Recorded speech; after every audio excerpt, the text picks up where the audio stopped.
Welcome to Raw Perfect classes. Today's topic of this video is the poem A Tiger in the Zoo, which was written by Leslie Norris.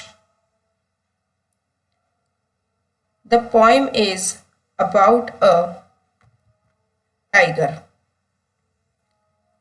that is very beautiful and is walking in his little cage. He is having beautiful strips on his skin and has velvet like soft paws. But he is not happy and is quite angry in the cage. The poet says that tiger may try to hide behind the long grass, but here he is not able to do so. Actually, nothing is happening naturally.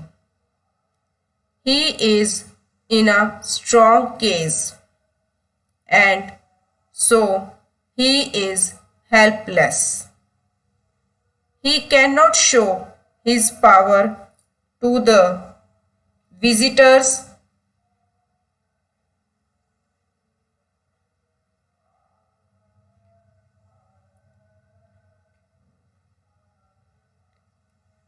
He cannot show the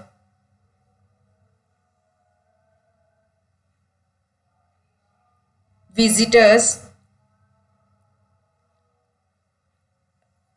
his power. Here poet is describing tiger as being powerless. K's life has totally changed his personality. इस poem में poet Leslie Norris एक ऐसे tiger के बारे में बता रहा है जो केज में है, पिंजरे में बंद है एक जू के अंदर, और वह बहुत ही सुंदर है। वह उस केज में one corner to another corner move कर रहा है। उसकी बॉडी पर stripes black and white colour की दिखाई दे रही है। उसके मखमल जैसे पाँव जो बिना आवाज किए one place to another place move कर रहे हैं इन ए लिमिटेड एरिया। लेकिन वह हैप्पी नहीं है, खुश नहीं है। उसके फेस पर गुस्सा दिखाई दे रहा है, फिर भी वो चुप है। कवि कहता है टाइगर कोशिश करता है अपने आप को हाइड करने की बिहाइंड दी लॉन्ग ग्रास, लेकिन वो इसके लिए एबल नहीं है। एक्चुअली ऐसा कुछ हो ही नहीं रहा क्योंकि वो उस पिंजरे में कैद है। वह किसी फॉरेस्ट में नहीं है, वह एक स्ट्रॉन्ग केज के अंदर है जो कि बेसहारा है। वह वहाँ पर हेल्पलेस है। वह अपनी पावर विजिटर्स को नहीं दिखा पाता। पोएट यहाँ पर टाइगर की पावरलेस जो है उसके अंदर थिंकिंग उसके बारे में बता रहा है। केज लाइफ कैसी है और केज लाइफ ने उसकी पर्सनैलिटी को कैसे टोटली चेंज किया है उसके बारे में बता रहा है। पोएट की मेन जो इंटेंशन है वो ये है कि is to say that animal famous for its fearlessness and freedom is confined and sad only due to human beings. भी सिर्फ human beings के कारण वो sad है, जबकि वो आजाद रह सकता है. At the end, we can say that this poem is showing the pitiful condition of the tiger in the zoo.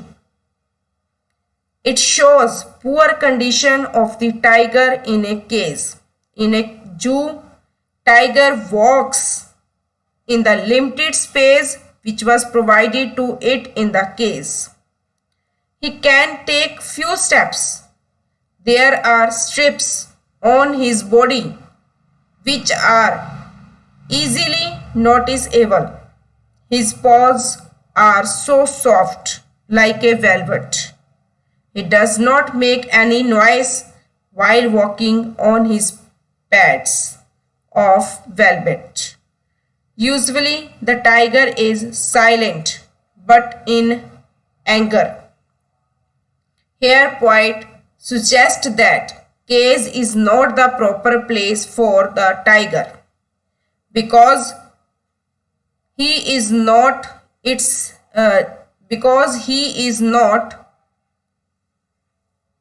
happy in cage, and it's not natural habitat of tiger. That's why we can say that the tiger in the cage is a victim of human cruelty. Generally, we can say that tigers are found sitting under some bushes or long grass near some water bodies, so that tiger can see its prey like deer coming there to drink water, and consequently can slide silently through the grass and kill them. The poet wants to convey to all humankind that tiger should be there in the forest, not in the cage. Here poet gave a suggestion that tiger should be sitting at the jungle's edge near the village. It may terrorize the people who passing that way by showing its sharp teeth, baring its claws, and producing a roaring sound of anger. Here poet has deep sympathy due to unpleasant situation of tiger, who is imprisoned in a cell which is made of concrete. Tiger is unable to come out due to strong bars which are fixed at the concrete cell. So tiger's strength is locked behind the bars. All such circumstances, they are making tiger having no interest in the visitors. He keeps on the stalking in the limited space of cage. Here poet is trying to make realize to people about a tiger who is sitting in the cage, who is feeling unpleasant, unhappy, restless. Tiger is still showing no interest in the sound which is created by patrolling cars of the zoo authority. Here poet saying that the tiger staring at the shining stars with his brilliant eyes. Poet is raising a moral issue here. He intends to present a strong case against the cruelty of humans for the animals who kept in the cages. At the end, in this poem, poet is conveying very important message that wild animals should be in their natural habitat. Now I am going to explain in detail each and every stanza of this poem. In first stanza, he stalks in his vivid stripes. Here, a tiger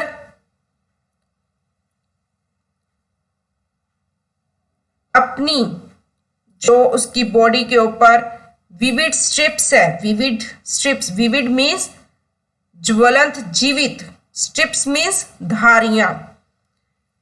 कहता कि इसमें कवि कह रहा है कि he stalks in his vivid stripes, वह अपनी ज्वलंत धारियों में शान से चलता है। The few steps of his cage, पिंजरे के अंदर कुछ कदम, क्योंकि वो पिंजरा छोटा है और उसका एरिया इतना बड़ा नहीं है कि वो उसमें बहुत ज्यादा स्टेप्स ले सके। On pads of velvet quite, velvet means मखमल, पैड मीन्स गद्दी, मतलब उसके जो पैर है मखमल की गद्दी की तरह है, जो उसके चलने के, जब वो चलता है तो उसके चलने से कोई आवाज नहीं होती, क्योंकि वह अपने पैरों से जब मूव कर रहा है, क्योंकि उसके पैर बहुत ही मखमल के तरह सॉफ्ट है। And in his quiet rage, और अपने गुस्से को वो अपने शांति के साथ पी रहा है, मतलब वो अपने गुस्से को किसी को दिखा नहीं रहा, पर उसके फेस पर वो गुस्सा दिखाई दे रहा है कि वो उस केस में नहीं रहना चाहता। So in first paragraph quite says that, एक ऐसा टाइगर है जिसकी बॉडी पर वो एक ज्वलंत धारियां हैं, जो शान से चलता है, और वो उस पिंजरे के अंदर कुछ कदम ही चलता है अपने वेलवेट के पैड के साथ, खामोशी के साथ, और अपना गुस्सा किसी को नहीं दिखा रहा। In second stanza, he should be lurking in shadow, shadow means छाया, लर्किंग मीन्स दुबका हुआ, चुपचाप। He should be lurking in shadow, वह छाया में दुबका हुआ सा दिखाई दे रहा है tiger. Sliding through long grass, लंबी ग्रास के थ्रू वो क्या कर रहा है, स्लाइड कर रहा है, सरक रहा है। नियर द वाटर होल, जो वाटर बॉडी है उसके पास। This is the imagination of poet, कि ऐसा होगा। वेयर प्लम्प डियर पास, जहां पर एक मोटा सा, प्लम्प मीन्स मोटा सा हिरन, प्लम्प डियर मीन्स मोटा सा हिरन वहां से गुजरता है। This is the imagination of poet about A tiger, कि वो एक जंगल में है और वो एक छाया में बैठा हुआ है चुपचाप, और फिर वो एक लंबी सी ग्रास में से स्लाइड करता धीरे धीरे वाटर बॉडी की तरफ खिसकता है, और जहां पर उसे एक मोटा सा हिरन दिखाई देता है जो कि पानी पीने आया है, वो उसको अपना शिकार फिर बनाता है। He should be snarling around houses, वह घरों के आसपास भी, स्नॉर्लिंग मीन्स दहाड़ रहा होगा। This is the imagination of poet. At the jungle's edge, जंगल के किनारे पर, wearing his white fangs his claws, उसने अपने वाइट फैंग्स, फैंग्स क्या होता है, नुकीले दांतों को बोला गया। हिज क्लॉज मीन्स उसके जो पंजे हैं, वियरिंग मतलब उसके नुकीले दांत और पंजों को वो दिखा रहा है। टेरराइजिंग द विलेज, लोगों को डरा रहा है, गांव के लोगों को आतंकित कर रहा है। भाई ऐसा वो इमेजिनेशन कर रहा है पोएट की ऐसा हो रहा होगा। मतलब अगर ये टाइगर केज में नहीं होता तो जंगल में कैसे होता, फॉरेस्ट में कैसे रह रहा होता। In next stanza, what he is locked in a concrete cell, लेकिन एट प्रेजेंट वो एक कंक्रीट से बनी दीवार में बंद है, एक सेल में बंद है, जेल में बंद है, पिंजरे में बंद है, जो बहुत स्ट्रांग है। ही स्ट्रेंथ बिहाइंड वार्स, उसकी ताकत जो है सलाखों के पीछे है। बिहाइंड वार्स मीन्स, बार का मतलब यहाँ पर सलाखों का है। Stalking the length of his cage, जो उस पिंजरे की लेंथ में चलते हुए इग्नोरिंग विजिटर्स, जो उसको देखने आए हैं उनको इग्नोर कर रहा है वो। He hears the last voice at night, last night उसने आखिरी आवाज जो उसने सुनी वो क्या थी? द पेट्रोलिंग कार, पेट्रोलिंग कारों की उसने आवाज सुनी है। And stairs with his brilliant eyes, और वो अपनी चमकती हुई आंखों से उनको स्टेयर कर रहा था, मतलब घूरता है। एट द ब्रिलियंट स्टार्स, चमकते हुए सितारों को। तो ये कुछ इस पोइम के स्टैंजास थे जो मैंने एक्सप्लेन किए हैं, और समरी मैंने in the starting of video explain कर दी थी कि इस पोइम की क्या समरी है कि एक टाइगर है जो जो केज में बंद होता है, और पोइट उसको देखते हुए इमेजिनेशन करता है कि अगर ये टाइगर यहाँ पर केज में बंद ना होकर फॉरेस्ट में होता तो इसकी लाइफ कैसी होती, और अब इसकी लाइफ कैसी है। क्या केज में एक टाइगर को रखना चाहिए या नहीं रखना चाहिए, तो उसके बारे में उसने डिस्कस किया है। तो वो इस पोइम में यही बताना चाहता है कि एक ह्यूमन की क्रूरटी देखो कहाँ तक पहुंच गई है कि वो उसने टाइगर को केज में बंद रखा है, जबकि वो केज में रहने वाला एनिमल नहीं है, वो आज़ाद रहने वाला है, जो जंगल में रहता है और लंबी लंबी झाड़ियों के पीछे छुपा रहता है। जब उसका शिकार आता है तो वो उसको मतलब उसको पकड़कर मार देता है और खा लेता है। तो और जो गांव के चारों तरफ ये घूमता रहता है, अगर उसको गांव में अगर उसको जंगल में अगर कोई शिकार नहीं मिलता है तो वो जो विलेज है उसके आसपास घूमता है, दहाड़ता रहता है अपने शिकार के लिए। तो उसकी लाइफ ऐसी है जो फ्रीडम वाली लाइफ होती है। लेकिन जब वो केस में आ जाता है तो उसकी लाइफ जो है एक हेल्पलेस लाइफ हो जाती है, उसके पास कोई पावर नहीं रहती है, और वो अपने गुस्से को भी किसी को दिखा नहीं पाता है। वो जो उसको विजिटर देखने आते हैं उसको भी इग्नोर करता है। उसको एक लिमिटेड एरिया मिला हुआ है जहाँ पर वो मूव करता है one place to another place. तो ये इस तरह मतलब उन्होंने पॉइंट ने सिर्फ ये बताने की कोशिश की है कि हमें एनिमल्स के साथ ऐसा नहीं करना चाहिए। Thank you. If you like my video, please like and share my channel for next video.